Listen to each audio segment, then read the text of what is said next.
on ballett, mida ei usaldata kõigile truppidele maailmas. Vaadatakse väga hoolega üle trupp, kas meil on olemas Tanja osatäitja, kas meil on olemas Onegini osatäitja, nii edasi, Lenski. Ja kui need ei ole, siis lihtsalt öeldakse, et ei saa seda teha.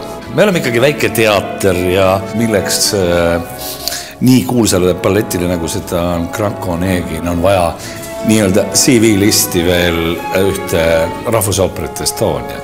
Pigem on see mingi Londoni kuninglik. Aga me jätkasime eestlasliku jonniga. Määratletud on ära kõik materjalid ja praktiliselt kuni poeni välja, et kust kohast me need peame ostma. Ja enamus nii dekoratsiooniga kostüümimaterjalidest saabub meil Inglismaalt. Ja mingeid analooge või mingeid pisut odavamaidki analooge, need on täiesti välistatud. Ma arvan, et ta muutub meie publikule kalliks, sest ta on ääretult lihtne. Ja ma arvan, et Puškini poeem ja Jevgeni Onegin on kõigile niivõrd teada ja tuntud. Seal räägitakse armastusest, mida tänapäeva ühiskonnas on üha vähem ja vähem.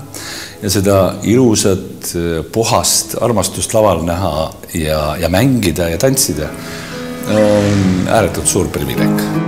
Tšaikovski muusika on geniaalne. Ja ükskõik, mis kastmes seda esitatakse, on ta igal juhul hea. Ja eelkõige me ju tähistame sellel aastal Tšaikovski suurt juubelit. Õiges kohas õigel ajal. В этом балете нет ни одной части из оперы Евгения Онегина Чайковского. В этом есть смысл, и мы видим историю Онегина и Татьяны уже в другом свете, под другую музыку, и это дает нам возможность сравнивать с оперой и уже с тем, что мы уже знали до того, как был поставлен этот балет. Это интересно и, на мой взгляд, удачно скомпонованные части из разных его произведений, из произведений Чайковского. Это интересно пережить, интересный опыт, и этим хочется заниматься. Ta on selles mõttes raske ja huvitav ja võib-olla huvitavam kui ütleme selline numbriballett, nagu isegi Tšaikovski Luikede järv, kus üks variatsioon lõpeb, teine algab ja kooda tuleb. Siin on tõsi ka sellised variatsioonilised elemendid nagu olemas, aga siiski tegu on õhtut läbiva dramaturgiliselt hästi ja õigesti üles ehitatud teosega, nii et tänu sellele dirigenti ülesanne siin ei ole lihtsalt mitte nagu juhatada balletti, vaid vedada sarnaselt ooperile tervet õhtut üles ehitada, leida need kulminatsioonid, leida sellised miinuspunktid, plusspunktid, kõik see kokku ehitada, et selles mõttes ta on nagu huvitavam kui tavaline numbriballett. Kunagi tuli pähe selline lause, ma ei tea, kas see nüüd võib-olla ma homme mõtlen juba teisiti. Aga et see lugu on nagu õnnetu algusega ja tegelikult õnneliku lõpuga mõlema peaosalise jaoks. Aga seda ainult siis, kui me jälgime seda balleti või ka siis ooperi liini, mitte Puškini algteost.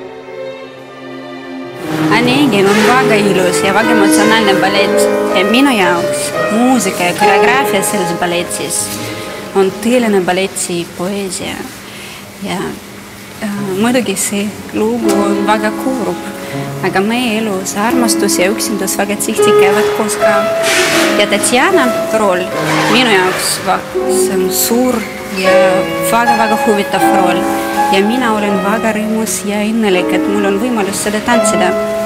Ja loodan, et meie Eesti publik armastab seda balletti ka.